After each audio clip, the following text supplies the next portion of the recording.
Bismillahirrahmanirrahim. Assalamualaikum warahmatullahi wabarakatuh. Alhamdulillahirabbil alamin wassalatu wassalamu ala asyrafil mursalin wa ala alihi wa sahbihi ajmain. Rabbi shrah li sadri wa yassir li amri wahlul 'uqdatam min lisani yafqahu qawli. Alhamdulillah, hari ini kita bertemu lagi dalam pelajaran akhlak dan tasawuf darjah 4.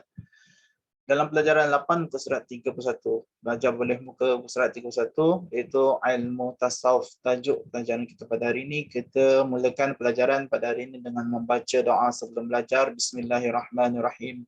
Allahumma aftah alaina hikmataka wanshur alaina min khazaini rahmatik. Rabbana syrah lana sudurana wa yassir lana umurana. Allahumma akhrijna min zulumatil wahmi wa akrimna binuril fahmi. Waftah lana bima'rifatil ilmi wa nawwir qulubana wa sahil lana abwaaba fadlik ya arhamar rahimin. Alhamdulillah. Ilmu tasawuf. Selain pelajaran akhlak, ada lagi satu perkataan akhlak dan tasawuf. Ini berkenaan dengan ilmu tasawuf. Akhlak dan tasawuf. Ilmu tasawuf itu adalah ilmu tasawuf merupakan salah satu daripada cabang ilmu yang utama. Maksudnya ilmu ni penting. Dia standing dengan ibadat, akhlak, tauhid, tasawuf juga termasuk dalam cabang tersebut. Di dalam Islam, dalam melengkapkan individu Muslim sejati. Nak jadi Muslim sejati, nak lengkapkan orang Islam tu jadi Muslim, yang betul-betul Muslim sejati, sebagai seorang Muslim, dirinya hendaklah memiliki kekuatan dalam menghayati Islam. Kena hidupkan Islam dalam diri dia, hayati Islam. Hidupkan Islam dalam diri seorang Muslim, baru boleh jadi Muslim yang sejati.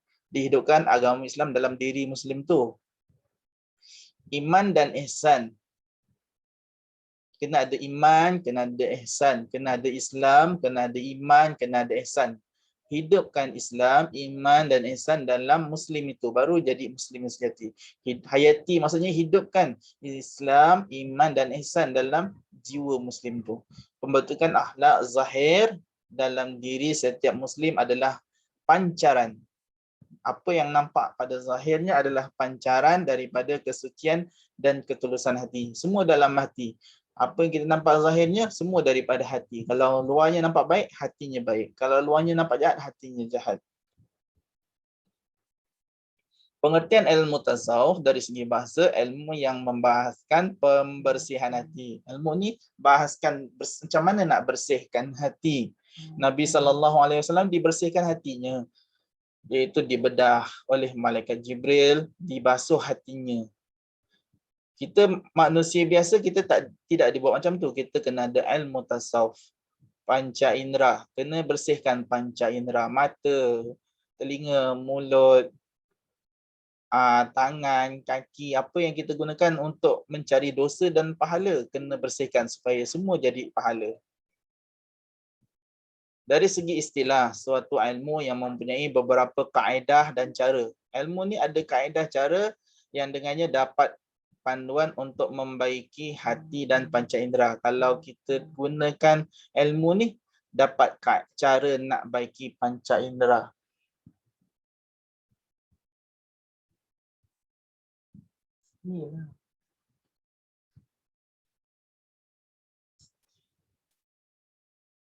Sumber ilmu tasawuf daripada Al-Quran.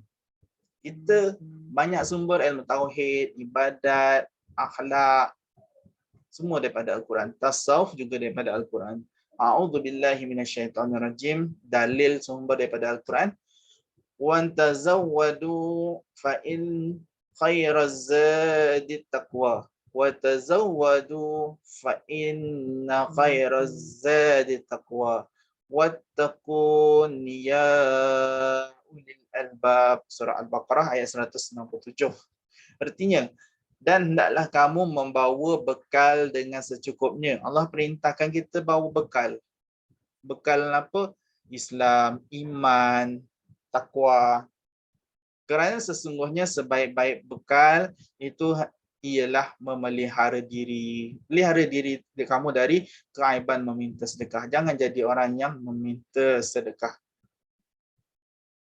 Dan bertakwalah kepadaku, wahai orang yang berakal. Kita diberi oleh Allah Ta'ala dengan akal, kita kena berusaha, berbaiki diri, kuatkan iman, jadi orang yang ihsan, jadi orang yang bertakwa.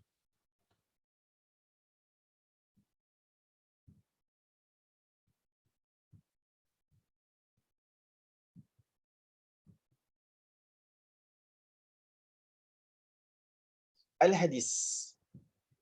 Sumber ilmu tasawuf daripada Al-Hadis berdasarkan kepada persoalan Malaikat Jibril alaihi salam kepada Nabi Muhammad sallallahu alaihi wasallam dalam sebuah hadis yang panjang.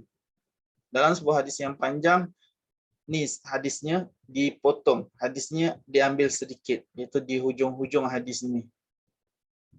Sabda Umar bin Al-Khattab radhiyallahu anhu ada menceritakan mengenai seorang yang bertanya kepada Rasulullah tentang erti ihsan. Lalu baginda menjawab, ini bahasa Arab, nanti kita baca bahasa Melayunya. Fa akhbiruni anil ihsan.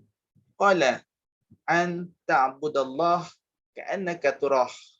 Fa in lam yakun turahu fa in lam yarak. Fa in lam yarak. Maka Allah tetap melihatmu. Hadis riwayat Muslim.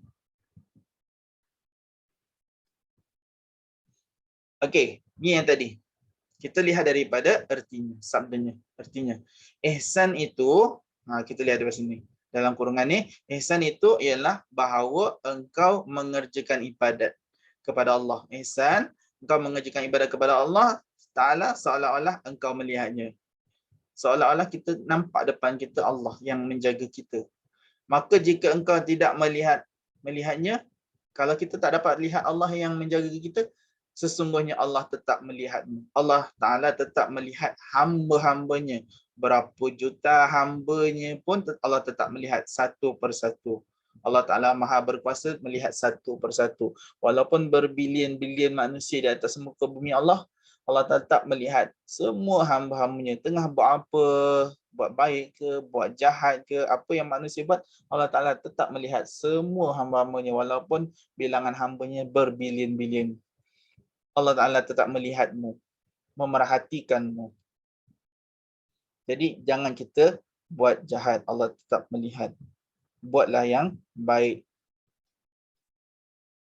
Sumber ilmu tauhid yang seterusnya pendapat ulama, kata Imam Al-Ghazali, man lam yakun lahu nasibun min ilmi al-qaum yukhafu alaihi su'ul khatimah.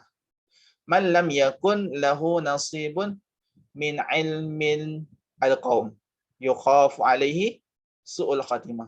Artinya, sesiapa yang tidak mengambil bahagian mengamalkan daripada ilmu kaum, ilmu tasawuf, ditakuti ia mati dalam keadaan su'ul khatimah, yang buruk, dalam keadaan yang buruk.